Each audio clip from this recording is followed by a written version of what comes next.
Welcome to richplanet.net, the program which aims to uncover the truth behind the alien and UFO mystery. I'm Richard D. Hall, and this week's program is about the phenomena of alien abduction. You would expect that if people made up stories about their own abduction, the description of their experiences would be all quite varied. This is not, however, the case. The same characteristics in abduction cases crop up again and again. A description of a typical abduction starts in one's bedroom or sometimes outdoors, with the appearance of a bright light, followed by the feeling of complete paralysis, apart from being able to move one's eyes. Abductees then describe being taken up and placed in a bright circular room where they are involuntarily examined. The examiners are invariably small and grey, with very large eyes, often supervised by larger beings. Instruments unlike standard Earth-based surgical instruments are then used to examine and take samples of blood, semen or eggs. The victim is totally paralysed throughout, but experiences a telepathic connection with the alien beings.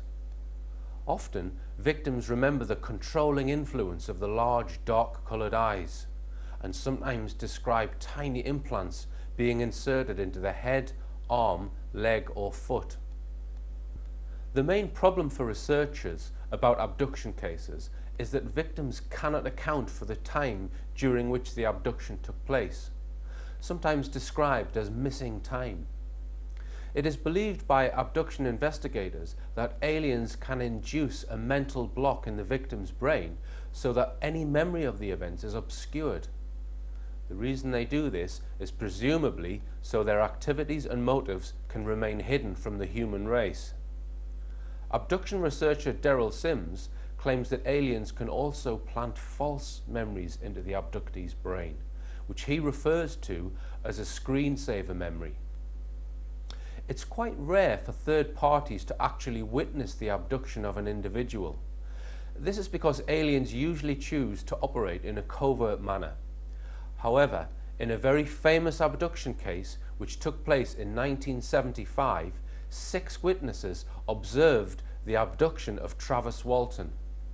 The 7 men were working in a logging crew in a national forest in Arizona. In a recent interview, Walton described his abduction. We had just finished a hard day's work and were headed home. It was starting to get dark. We were driving down this dirt road, if you could call it that. It was more of a trail through the trees, and we saw this light coming through the trees. It wasn't like we all saw it at the same time and then said, "Hey, what's that?" All 7 of us were sitting there having different conversations amongst us. Then one by one, people started falling silent and looking in the direction I was looking. But as we got closer, we started saying, "What the hell is that up there?" At first, it wasn't real alarming because it was the deer hunting season. We thought it could be a deer hunter's camp or something. But the closer we got, the stranger it was. We were headed up the ridge, and the trees at the peak of the ridge were to our right. The light seemed to be coming from higher than ground level. It wasn't until we got round this thicket I could see the light coming across the road ahead, and when we got up to this opening where we could look up through the clearing and see the object, it was unmistakable. It was just coming round, and boom, there it was. Travis then got out of the truck and walked towards the craft. It was just a silly impulse at the time. It was kind of scary. I was just showing off to the guys. A bunch of guys all out there in the woods trying to be tough guys and show each other what we're made of. Kind of competitiveness on the job. This thing was less than 100 feet away. This was not some little point of light in the sky. It was an object giving off light, but we could distinctly see the metallic surface. Travis Walton was then struck by a beam of light from the craft which knocked him out. This was witnessed by the other 6 crew members who did not hang around for long. The next thing he remembers is lying flat on his back and gradually regaining consciousness. I didn't come to real quickly. I was in and out for a long time. I was in a lot of pain, and it seemed like the pain, when it would be worse, would knock me out again. When I finally overcame this, I was struggling to kind of wake up and realize what was going on. At first I didn't know where I was. I didn't even remember approaching the object or anything. Then I was thinking that I had been hurt and been taken to hospital, because I was laying on my back and there was this light above me, like a light fixture you might see in a doctor's office. When I finally got where I could focus my eyes, I could hear the sound of movement around me. I'm thinking that these are just people taking care of me. But then, when I could focus and I saw the face of this creature, I just flipped out. They were vaguely human. They weren't insect-like or reptilian or anything like that. The eyes were just so overpowering to me. There was something just overpowering about their eyes. Their gaze was just unbearable. Walton then managed to get up off the table and fend off the 3 alien grey type beings that were examining him. Abduction expert Derrel Simms explains. The famous Travis Walton case, my friend Travis found himself on a craft and was more than mortified when he saw these little creatures coming toward him. And he picked up something, he said, I don't know what it was, it kind of looked like a big wrench. And he said, I was going to hit him with it, stop them from coming after me. And he said, at that point, he said, instantly, this large human, very well built, very tall, came in, and all the conversations took place there were mental. He was then taken off the craft into a large hangar where he saw other UFOs stationary on the ground. The hangar had some kind of internal artificial light, very similar to normal daylight. This hangar may have been a mothership of some kind. He was then taken to another part of the hangar where he saw 2 more human beings, 1 male and 1 female, who sedated him. He then remembers waking up by the side of a road and catching a glimpse of a craft disappearing into the sky totally silently.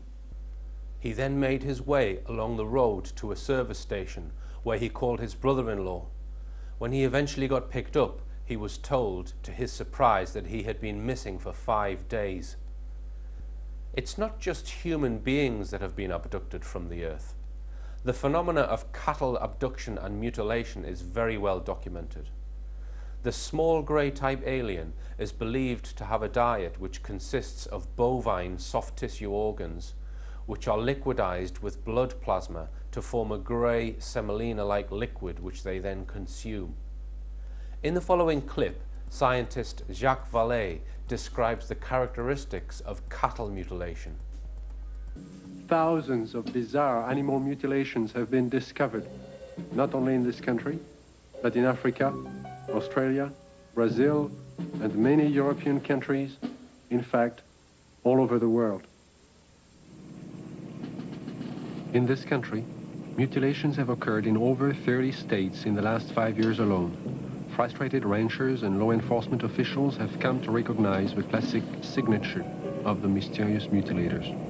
Often, in a remote area, a cow will be found dead, the sex organs removed, and the tongue, an ear, and an eye, all surgically cut out. The body, more often than not, has been drained of blood, though no blood has been found on the ground. In fact, there are no tracks or prints of any kind near the body. And yet, amazingly enough, there is no evidence of a struggle. Say 90 to 95% of the mutilations will be almost identical.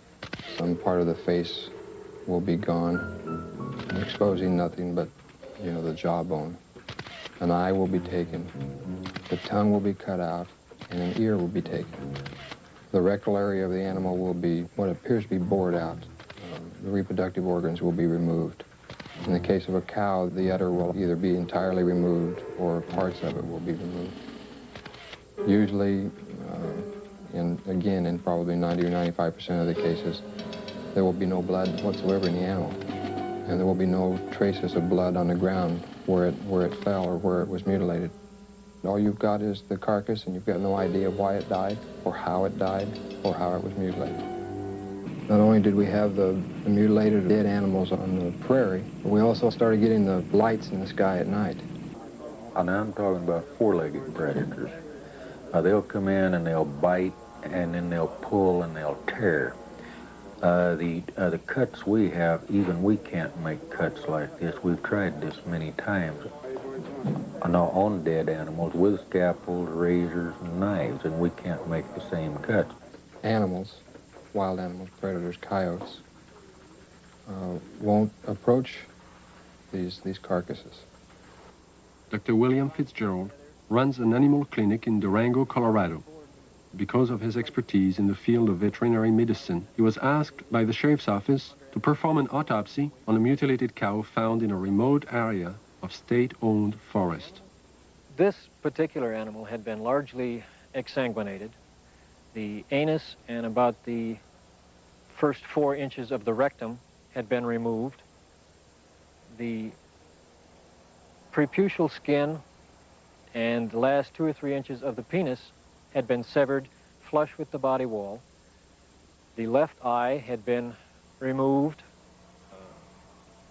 and the last 1/3 of the tongue had been cut. A portion of the lips on the left side of the animal were also sawed off. Exsanguination, the removal of blood from an animal, has been a predominant trademark of the mutilators. Few officials have found an answer to the technique used in this procedure. Dr. Fitzgerald describes what he thinks is the method.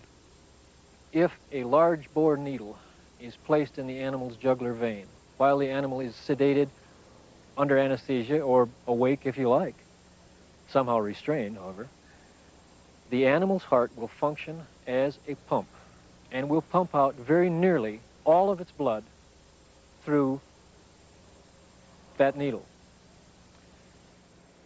The animal was apparently restrained with something other than ropes. Why, I don't know. It was apparently washed completely clean. Why, I don't know. And it was in a very remote area. Perhaps these things tie together. Perhaps whoever, whatever, performed this didn't want to be observed. Unidentifiable lights in the sky have appeared in virtually every area of this country which has been plagued by cattle mutilations. But no explanation has been found for these strange sightings. There are some who believe that these objects in the sky are responsible for thousands of mysterious cattle deaths which continue to this day. Many people claim that DNA is the building block of life. I would take issue with that statement. If we consider the human body to be a house, then DNA would be the plan, the blueprint, or the instructions of how to build the house, not the blocks. An entire set of instructions is contained inside every cell of the human body within our DNA. Everything in the universe is made of atoms, and the atom which I consider the building block of life is carbon. Without carbon, there would be no life. Carbon is a very special element because of the way it can bond or link to other atoms. Most elements in our periodic table can bond or link to 1 or 2 other atoms. Water, for example, is made up of 2 hydrogen atoms that can each link with 1 other atom, and a single oxygen atom that can link to 2 atoms, thus making H2, 2 hydrogen atoms, and 1O, 1 oxygen atom, hence H2O. But carbon is special because it can link with 4 other atoms, and it is also very happy to link with other carbon atoms. This means that there are thousands of different structures that can exist using the carbon atom as the main building block. Most of the substances we know and love have carbon atoms as their backbone. Carbohydrate, sugar, fatty acids, protein, diamonds. All of these things are made of carbon. All of the cells in our body are held together with molecules comprised mainly of carbon atoms. Man has also used carbon to make non-naturally occurring substances, such as polythene and plastic, and many other besides these. More recent developments in the use of carbon is in the field of carbon nanotubes. A carbon nanotube, like plastic, does not occur in nature and is a man-made structure in which carbon is used in a hexagonal lattice formed into a long tube. These structures have immense strength, can be very long, and are 50,000 times thinner than a human hair. There are all kinds of uses that our scientists propose that carbon nanotubes might be used for in the future, including nanotechnology, i.e. tiny microscopic machines with moving parts, electronics, optics, and other fields such as making new, stronger materials could all possibly use carbon nanotubes in the future. However, man has not yet developed technology to put the carbon nanotube to any of these uses. So what does this chemistry lesson have to do with alien implants? Over the last 13 years or so, American surgeon Dr. Roger Leir has supervised the removal of 15 alien implants from within the bodies of human beings. All of the patients claim to have had abduction experiences. Implants are typically found in the head or neck area, arm, leg, or foot. A typical implant consists of a small metallic rod about the width of a pencil lead and about 7 millimeters in length. There is never any puncture wound or portal of entry observed with implants, i.e., no evidence of how the implant got into the body. Nor is there ever any evidence of rejection or inflammatory reaction. The object which was removed from Leir's latest patient had areas of biological tissue growing out of the metal and into the person's body. These implants are all provably of unknown manufacture. The metal within the implants has a nickel to iron ratio only found in meteorites. When the most recent implant was examined using an electron microscope, it was found to contain, you guessed it, carbon nanotubes. If somebody has a tiny device in their body which contains carbon nanotubes, then it must have been put there and manufactured by something with intelligence, an intelligence more advanced than our own. Also observed under the microscope were perfectly rectangular sodium chloride crystals, which again do not occur in nature.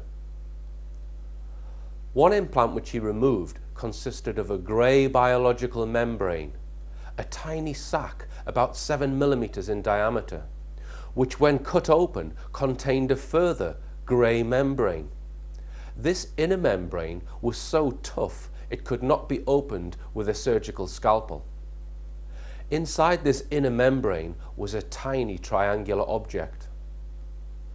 Another feature of the implants is that they emit radio waves.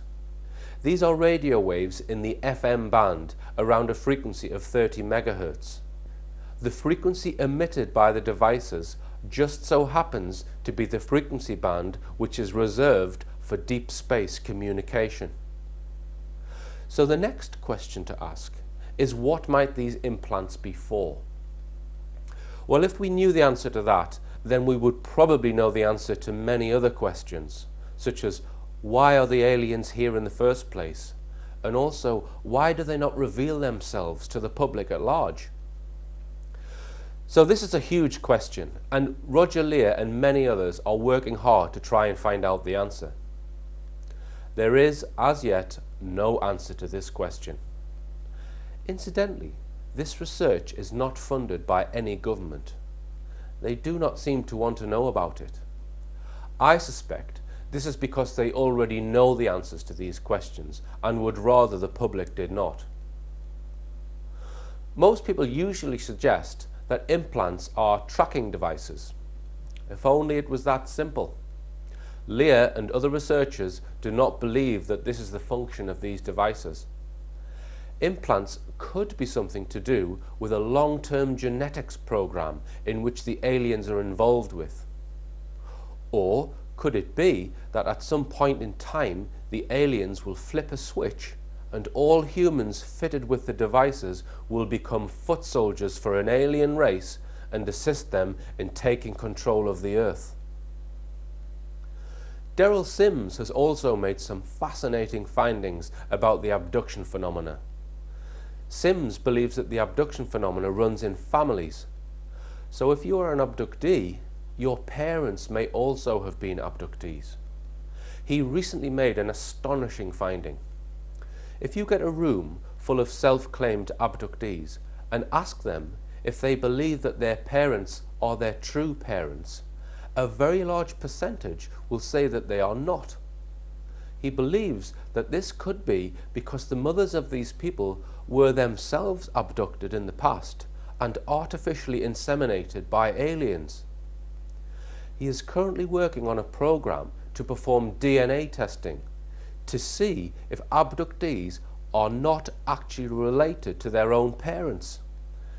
He believes that these abductees are genetically modified beings and could be part of a genetics experiment being carried out by the aliens over many years. Other tests which Simms is involved with will try to determine if abductees who live in different parts of the world are actually closely related to each other, due to the fact that their DNA came from the same alien's needle. There could be some astonishing revelations in store when the results of this research is published. Many abductees claim to undergo repeat abductions throughout their lives. These people are often first abducted in childhood. My own personal theory on abduction is that the aliens are effectively trying to mimic the process of evolution, but in such a way that the resulting life form has the capabilities or characteristics they are trying to create. Once they have this life form, they can then hybridize this with their own species in order to help them correct their own genetic problems, so that their own future generations are more perfect than their current model. In short, they are trying to correct defaults in their own species by using customized human DNA. The customization is a slow process which requires many human subjects. So is there any useful information which has come from abductees which teaches us about the characteristics of alien creatures?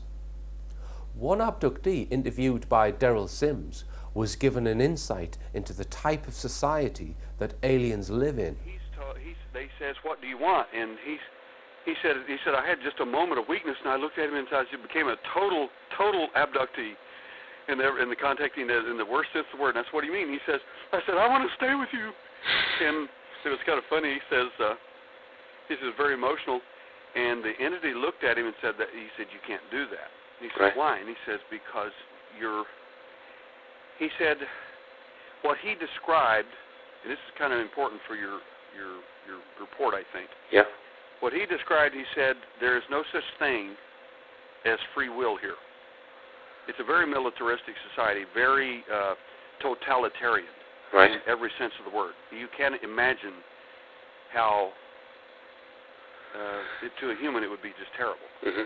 He said, "Your thinking here is like an infestation. Right. The fact that you have free will." Right. And they're terrified that might get out and persuade some of the others Right. to do something other than blind obedience and fear. The fact that aliens can abduct human beings and then perform surgical procedures on them without any resistance is quite worrying. It means that they can exercise a degree of control over our mind that renders us totally helpless. But hang on a minute, are we not being a little hypocritical by taking offense at being tracked by aliens? Consider, if you will, our scientists that study animal behavior, who often attach radio tracking devices to record the movements and mating habits of different Earth species. They fire a dart containing an anesthetic to immobilize some unsuspecting creature, then fit the device before releasing the animal back into the wild. An hour or so later, the lion wakes up, trots off, having no recollection of the event, with a newly fitted appendage which it does not understand. Does this sound familiar? Whatever mechanism is used to paralyze humans during abduction, the most plausible explanation is that they somehow control our brain. Perhaps some kind of helmet would be able to screen our brain from this controlling influence and thus prevent an abduction. To prepare for the future, one thing that we might consider is something that will protect us against an abduction threat. Somebody that has already considered this problem and invented a device to prevent his brain from being controlled is Michael Mencken. His device, the Thought Screen Helmet, prevents telepathic communication between humans and aliens and can be constructed in just 4 hours. Mencken claims that aliens cannot immobilize people wearing the thought screen, nor can they control our minds or communicate with them using their telepathy. Some people say, well, if aliens exist, why is it they always land their spaceship on a pumpkin farm in Muggleswick? These people haven't looked beyond their noses and include politicians and anthropologists. I have a picture which I use to describe them.